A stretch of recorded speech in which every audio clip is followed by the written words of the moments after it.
नमस्कार मैत्रिणींनो. तर रामनवमीच्या तुम्हा सर्वांना खूप खूप शुभेच्छा. तर बघू शकता आज आहे रामनवमी. तर सकाळपासून तयारी चालू होती.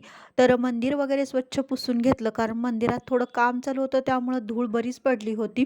तर म्हटलं आज रामनवमी आहे तर स्वच्छ करून घ्यावं.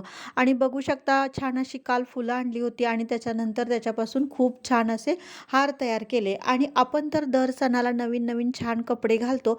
तर म्हटलं श्रीरामांना का नाही, तर असे पूर्ण सेट शिवून घेतले आणि त्या दिवशी पूर्ण छान अशा सर्व मूर्ती छान पैकी त्यांचं पूजन वगैरे केलं आणि स्वतःच्या हाताने हार बनवून घातले.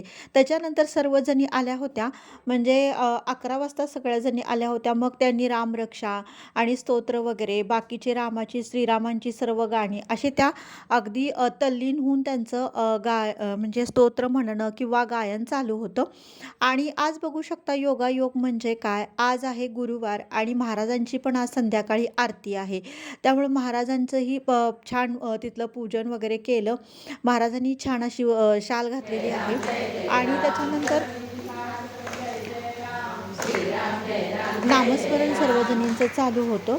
आणि आता काय होणार आहे, सकाळी रामनवमीचा कार्यक्रम होणार आहे आणि संध्याकाळी आपली गुरुवारची दर गुरुवारी जशी आरती असते ना, तशी आरती होणार आहे. तर दरवर्षी मी आरती घेते, तर म्हटलं चला आज माझ्या मैत्रिणीला देऊया.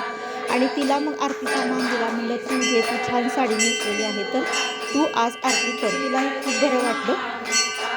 तर सर्वजणी बघू शकता कसं छान छान काटापत्राच्या साड्या नेसून आलेल्या आहेत.